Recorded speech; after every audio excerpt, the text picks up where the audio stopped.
Hello guys, today we're going to be talking about table 2.3, blending individual sounds. This is the ability to hear individual sounds in a word, put them together to form a word.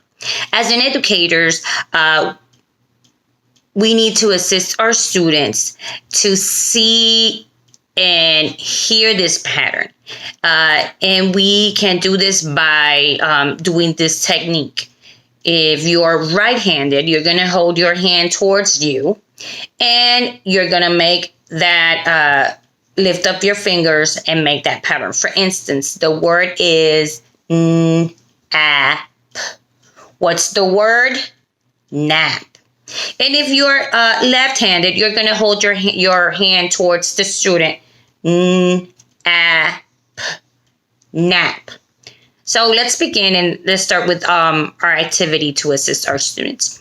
Today we're going to be playing a game, Say It Fast. I'm going to say a word slowly and then fast. Now it's my turn. The word is Sam. Yes, Sam. Let's say it together.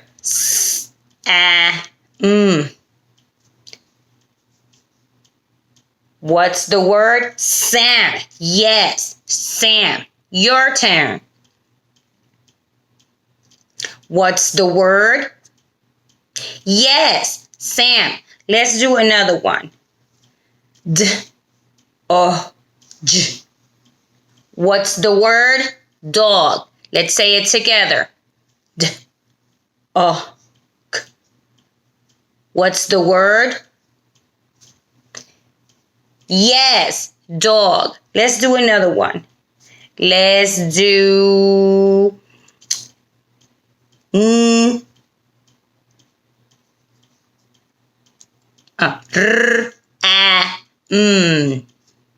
What's the word? Ram. Let's do it together. What's the word? Ram. Let's do individual turns. Rafael. What's the word? Tap. Yes, good job. Valeria, let's do another word. Bill. That's a good word. Thank you.